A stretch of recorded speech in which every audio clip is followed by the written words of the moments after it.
Buying an iPhone every single year feels normal today. Every September, millions of people watch the big launch event, see the new camera, the brighter screen, the slightly faster chip, and suddenly their perfectly working phone feels old. Social media makes it even worse. Your favorite creator upgrades. Your friends upgrade. Everyone online acts like having last year's iPhone means you're behind in life. But here's the truth nobody talks about. Buying a new iPhone every year might be one of the biggest silent money leaks in your life. Not because iPhones are bad.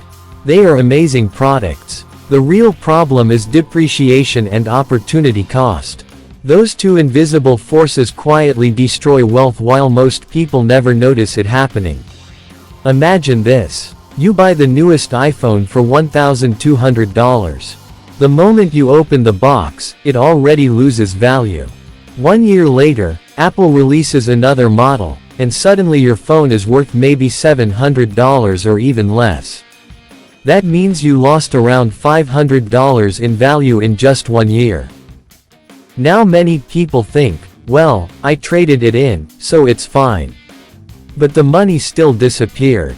Whether you call it depreciation, resale loss, or upgrade cost, your wealth still went down. And when you repeat this cycle every single year, the losses stack up fast. Now let's do the real math. Suppose someone upgrades their iPhone every year for 10 years. Each year they lose about $500 between trade-ins, taxes, accessories, AppleCare, and upgrade costs. That's around $5,000 gone over a decade. And remember, this is only the visible cost. The hidden cost is much bigger. Because money is never just money. Money is time. Money is future freedom. Every dollar you spend today is a dollar that cannot grow tomorrow. This is where opportunity cost enters the picture. Opportunity cost means what you give up when you choose one thing over another. Most people only see the phone they bought. Wealthy people see the investments they sacrificed. If instead of losing $500 every year on phone upgrades, you invested that money into the stock market with an average 10% annual return, the results become shocking. That simple formula is how compound interest works. It is the reason rich people become richer over time. Let's say you invested $500 every year instead of wasting it on upgrades. After 10 years, you wouldn't just have $5,000. With compound growth, you could have around $8,500 or more.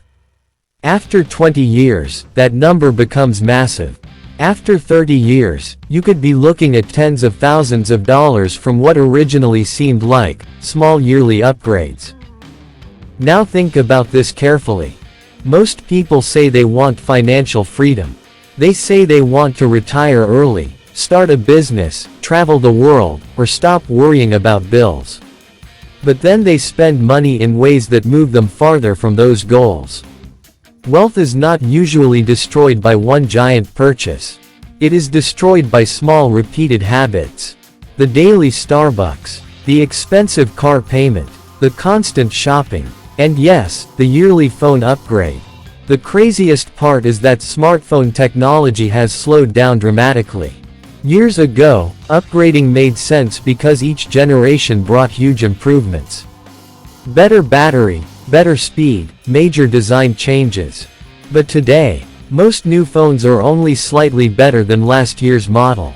The average person mainly uses their phone for texting, social media, YouTube, photos, and calls. A 2-year-old or even 3-year-old iPhone can already do all of that perfectly. Yet marketing convinces people they need the newest one immediately.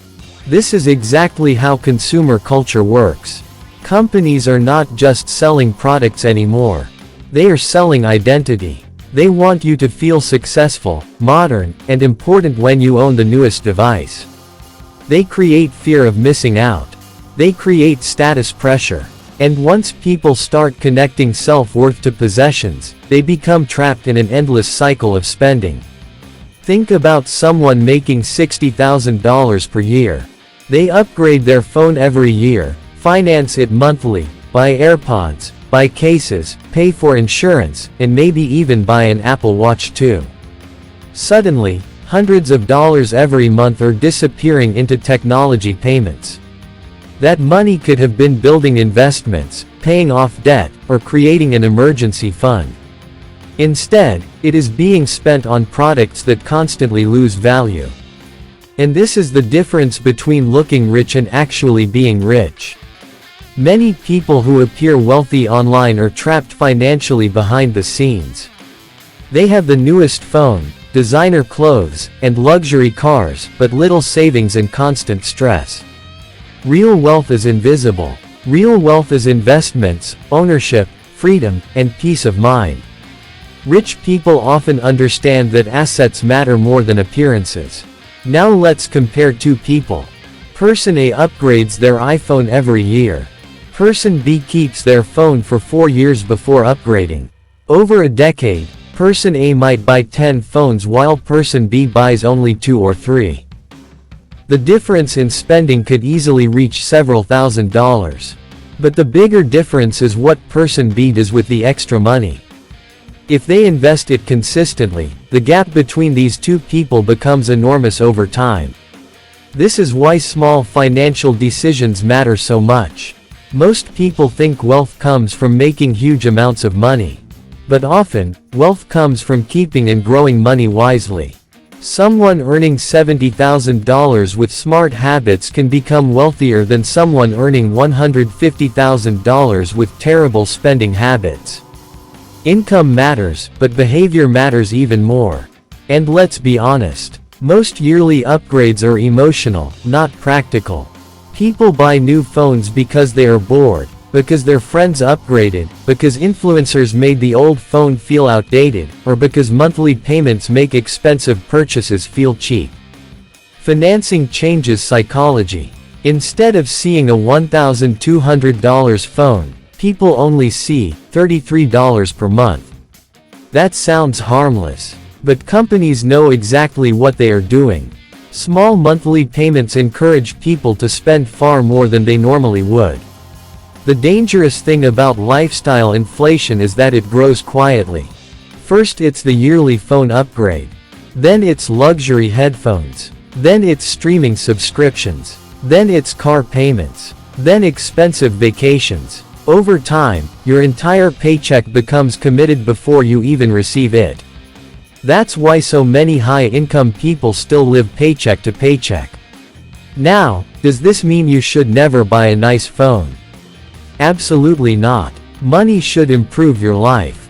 If you genuinely love technology and can comfortably afford it, that's fine. The problem is buying things to impress other people or sacrificing your financial future for temporary excitement.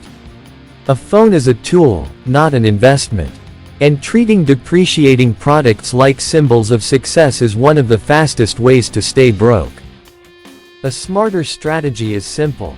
Buy a good phone, use it as long as possible, protect it with a solid case, replace the battery when needed, and upgrade only when the phone genuinely no longer serves your needs. That single mindset shift can save thousands of dollars over your lifetime. And here's the most important lesson of all. Every purchase is a trade-off between your present self and your future self. When you waste money on unnecessary upgrades, your future self pays the price. But when you invest consistently instead, your future self becomes stronger, freer, and wealthier. So the next time Apple launches a new iPhone and the internet starts acting like it changed the world, pause for a second and ask yourself one question. Do I actually need this, or am I being sold a feeling? Because the people who build wealth are not the people who buy everything new. They are the people who understand the difference between temporary status and long-term freedom. Subscribe the channel.